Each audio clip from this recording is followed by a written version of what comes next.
બાળકૃષ્ણલાલ કી છે. કશ્યપ ઋષિએ અદિતિને પયોવ્રતનો ઉપદેશ કર્યો. શ્રી સુખદેવજી બોલ્યા કે દેવો નાસી ગયા અને દાનવોએ સ્વર્ગ પડાવી લીધું. ત્યારે દેવમાતા અદિતિ અનાથની માફક સંતાપ કરવા લાગ્યા. એક સમયે કશ્યપ ઋષિ લાંબા કાળની સમાધિમાંથી જાગી અદિતિના આશ્રમમાં ગયા. તેમણે અદિતિને ઉદાસ મનવાળી જોઈ અને બોલ્યા કે હે કલ્યાણી, હમણાં જગતમાં બ્રાહ્મણોનું, ધર્મનું તથા કાળવશ રહેનારા લોકોનું અમંગળ તો નથી થયું કે આપણા ઘરમાં ધર્મ, અર્થ કે કામનું અમંગળ તો નથી થયું ને? તે ઘેર આવેલા અતિથિઓનો સત્કાર કર્યો નથી અને તેઓ આપણને ઘેર આવી પૂજ્યા વિના પાછા ગયા છે. આમ કશ્યપ ઋષિએ તેના ઉદાસ થવા માટેના અનેક કારણ પૂછ્યા. ત્યારે અદિતિ બોલી કે હે ભગવાન, એવું કાંઈ બન્યું નથી. તમે તપસ્વી પુરુષ છો એટલે તમને સર્વ ઉપર સમાન ભાવ છે, પરંતુ દૈત્યોએ સ્વર્ગમાંથી દેવોને હાંકી કાઢ્યા છે અને મારા પુત્રોનું સ્થાન લક્ષ્મી અને યશ હરી લીધા છે. તેથી હું દુઃખી થઈ છું. મારા પુત્ર ફરી એ લક્ષ્મી અને સ્થાન પામે તેવો વિચાર કરી આપ અમારું કલ્યાણ કરો. શ્રી સુખદેવજી બોલ્યા કે અદિતિની પ્રાર્થના સાંભળી પ્રજાપતિ કશ્યપ હસતા હસતા બોલ્યા કે અહો, વિષ્ણુની કેવી માયા છે! આ જગત સ્નેહને લીધે જ બંધાયેલું છે. પંચમહાભૂતમાંથી બનેલું આ જડ શરીર ક્યાં અને ચેતન આત્મા ક્યાં? કોણ કોના પતિ કે પુત્ર? આ સર્વનું કારણ મોહ છે. તો ભગવાન વાસુદેવની ઉપાસના કર, તે તારી સર્વ મનોકામના પૂર્ણ કરશે. તો અદિતિ બોલી કે હે બ્રહ્મન, કઈ વિધિથી હું ભગવાનની ઉપાસના કરું કે જેથી તે મારા મનોરથો પૂર્ણ કરે? તો કશ્યપ બોલ્યા કે તમે પયોવ્રત કરો. ભગવાન બ્રહ્મદેવે મને આ વ્રત વિશે કહ્યું હતું, જે હું તમને કહું છું. આ વ્રત ફાગણ મહિનામાં શુક્લ પ્રતિપદાથી દ્વાદશી સુધી 12 દિવસ સુધી ચાલે છે. આ વ્રતમાં કેવળ દૂધનો આહાર લઈ પરમ ભક્તિથી ભગવાન વિષ્ણુનું પૂજન કરવું.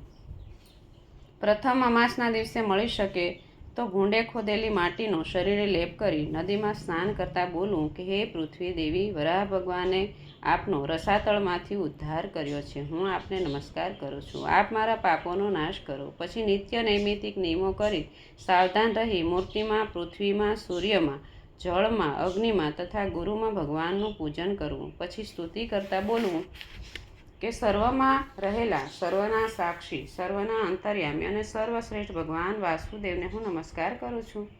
ઇન્દ્રિયાદિથી ન સમજાય તેવા પરમાત્મા, સૂક્ષ્મ 24 તત્વોને જાણનારા, સાંખ્યશાસ્ત્રના પ્રવર્તક તે પ્રધાન પુરુષને મારા નમસ્કાર હો.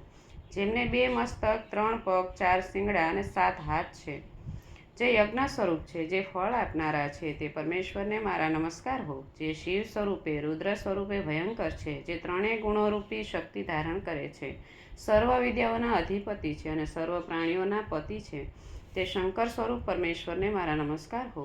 જે હિરણ્ય ગર્ભ છે, જે પ્રાણ સ્વરૂપ છે, યોગનું ઐશ્વર્ય જેમનું સ્વરૂપ છે, યોગના જે કારણ છે, તે બ્રહ્મદેવરૂપ પરમાત્માને મારા નમસ્કાર હો. પછી લક્ષ્મીજીને પ્રાપ્ત કરનાર, પીળા પિતાંબર પહેરનાર તથા મર્તક મણિ જેવું શ્યામ સ્વરૂપ ધરાવનાર વિષ્ણુ ભગવાનને હું વંદન કરું છું. વળી આપ માનવ જાતિને સારા વરદાન આપનારા છો. આપની ચરણરજ કલ્યાણકારી છે કે જેને લક્ષ્મીજી તથા સર્વ દેવો પણ અનુસરે છે. તે શ્રી હરિ મારા પર પ્રસન્ન થાઓ. આ મંત્રોના આવાહનથી ભગવાનનું શ્રદ્ધા થકી પાદ્ય તથા આચમન આદિ પૂજન કરવું. ચંદન તથા પુષ્પોથી પૂજા કરવી. બાદ ધૂપથી સ્નાન કરાવવું. ત્યારબાદ જનોઈ, વસ્ત્ર અલંકાર, પાદ્ય, આચમન, ધૂપ, ચંદન વગેરેથી ઓમ નમો ભગવતે વાસુદેવાય આ 12 અક્ષરના મંત્રોનો ઉચ્ચાર કરી પૂજા કરવી તથા શક્તિ હોય તો ભગવાન નારાયણને ઘી તથા ગોળ નાખેલો ભાત અથવા દૂધપાકનું નૈવેદ્ય ધરાવવું. ત્યારબાદ એ મંત્રથી જ દૂધમાં પાકેલા ચોખાનો હોમ કરવો અને ભગવાનને ધરેલું નૈવેદ્ય ભક્તોને આપવું તથા પોતે પણ જમવું. પછી ભગવાનને આચમન આપી પૂજન કરી પાનનું બીડું પણ આપવું. પછી ફરીથી એ 12 અક્ષરના મંત્રોનો જપ 108 વાર કરવો. શ્રી હરિની વિવિધ પ્રકારે સ્તુતિ કરી હર્ષપૂર્વક પ્રદક્ષિણા કરી જમીન પર સાષ્ટાંગ દંડવત પ્રણામ કરવા.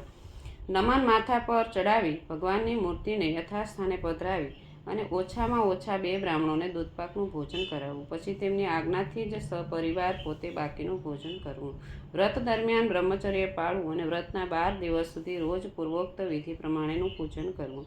અને શ્રી હરિ વિષ્ણુ ભગવાન પ્રત્યે શ્રદ્ધા રાખી ફક્ત દૂધના આહારથી જ આ પયોવ્રત કરવું. અગ્નિ હોમ તથા બ્રહ્મ ભોજન પણ દરરોજ કરવા. દિવસમાં 3 વાર સ્નાન કરવું. જમીન પર પાથર્યા વગર સૂવું.